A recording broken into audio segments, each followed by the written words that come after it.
Assalamualaikum guys, welcome back. Aku sekarang ni tengah healing-healing dekat luar. Waktu tengah malam ni, cuaca pun bagi aku agak baik sebabnya hujan. Dia punya feeling tu lain macam lah. But anyway, benda ni kita sebenarnya kita dah tahu dah. Cuma tak ada bukti. Dan bila kata bukti terpampang depan mata, dia punya rasa sakit hati tu lagi bertambah-tambah. Pasal apa? Dia gini, sekarang ni kan memang tengah kecoh gila babs punya berkait dengan isu warga Rohingya, parti pendatang asing tanpa izin, lepas tu warga pelarian yang datang ke Malaysia, lepas tu buat perangai. Dan bila kata masyarakat Malaysia duk kecoh-kecoh, ada beberapa orang influencer yang turun padang, yang pergi buat rush dekat kawasan-kawasan panas yang memang ramai gila kaum Rohingya, kaum pendatang asing, warga asing dan semua ni. Makanya government adalah bagi respon yang mana PBT turun padang, lepas tu pergilah cek satu-satu tempat dan semua tempat-tempat yang panas ni, dan juga diorang berjaya angkut beribu warga asing dekat luar sana yang kantoi, tak ada dokumen yang sah whatever semua tu kan. Dan kemudian beberapa hari lepas tu kecoh pula bila kata ada orang kongsikan voice note ni. So sana tak ada lah. Sekarang banyak operasi dekat pasar malam. Kalau boleh you tanya Unity, jangan pergi pasar malam mana-mana pun. You jangan pergi Pandai Indah punya pasar malam, jangan jalan. Kita orang tengah panggil itu truck sekali turun. Ini sekali ambil je semua. Mau ambil sekali semua. Sekali satu pasar malam sekali buka itu tak kira lah Pandan Mewah, Pandan Indah, itu dekat Maluri, dekat itu Pandan Jaya, ada 5 kawasan. Itu bersepadu. Itu bukan satu tim. Itu sekali dengan immigration, JPJ, sama polis dengan itu polis bantuan. Sekali datang memang kita orang tim immigration bawa turun itu 4 truk sekali.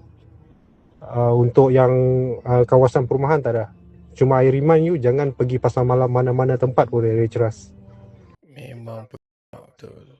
Diorang tak boleh buat apa. Bila kata ramai agensi turun padang sekali harung, tak tahu mana yang kawan, mana yang lawan, mana yang pitih penuh dekat dompet, mana yang memang betul-betul ada integriti. So nak tak nak, diorang terpaksa spill tempat rushing, diorang terpaksa spill operasi diorang tu dekat mana, bila, dengan siapa dan benda semua kan. Cumanya yang pertama, aku tak boleh nak maki 100% sepenuh hati aku buat masa sekarang ni, sebab kita belum pasti lagi sama ada voice note yang kita dengar ni sememangnya datang dari staff PBT sendiri, yang mana kita kena faham, kita sendiri pun memang sedar pasal benda ni, yang mana zaman sekarang ni ialah zaman fitnah. Kita risau kalau kata ada orang sengaja fabricate, mengada-adakan bukti yang sebenarnya bukan dari sumber yang asal. Maybe ada orang nak buat social experiment. Maybe ada orang yang saja nak bergurau. Ataupun mungkin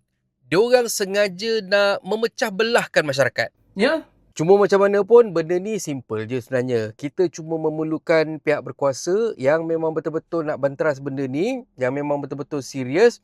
Apa yang diorang boleh buat, diorang boleh trace punca dari mana datangnya voice note ni. Siapa yang pertama sekali yang dapat WhatsApp dan juga kongsikan pada orang lain. Panggil orang tu menghadap, pergi semak, pergi siasat dan confirmkan memang betul ke dari staff PBT. Dan kalau kata memang betul, harap akan ada tindakan yang sangat-sangat keras supaya benda ni tak terjadi lagi. Ya.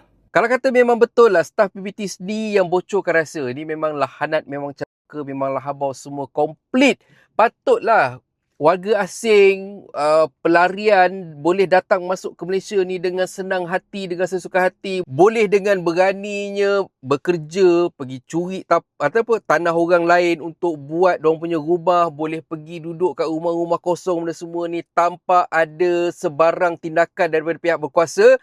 Semua disebabkan kecelakaan macam ni yang pergi bocorkan maklumat dan juga yang melindungi pelarian, yang melindungi warga asing. Kalau kata ikutkanlah hukum-hukum zaman dulu kan, orang-orang macam ni memang confirm kepala dah pergi ke sana, badan dah pergi ke sini. Itu belum lagi cerita zaman moden pun masih ada lagi. Kalau kata pengkhianat-pengkhianat macam ni lah kantoi dekat China. dekat Korea Utara, Korea Utara, dekat sebelah-belah negara-negara Arab belah sana ni, memang confirm kau takkan dapat tengok matahari lagi dah. Dia aku tak terkejut kau kalau kata memang betul ada pengkhianat, ada si yang bocorkan rahsia operasi pihak berkuasa ni, sebab baru-baru ni pun memang ada individu pegawai imigresen yang ditangkap dan didakwa atas kesalahan menerima rasuah lebih dari RM140,000 untuk membenarkan lebih kurang dalam lebih dari 50 orang warga Bangladesh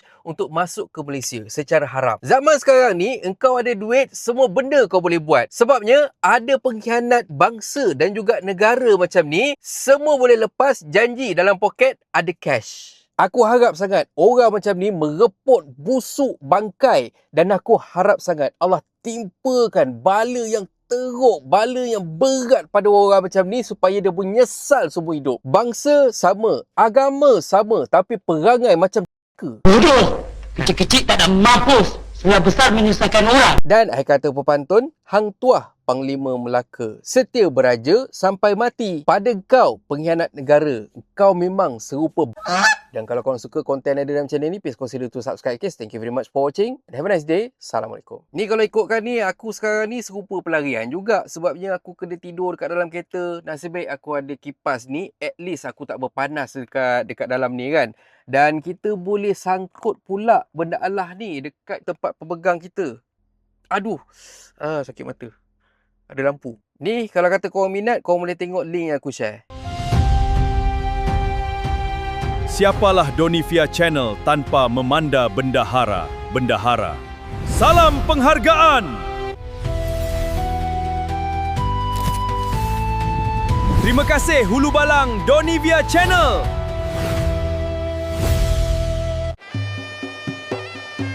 Terima kasih anak kampung Donivia Channel.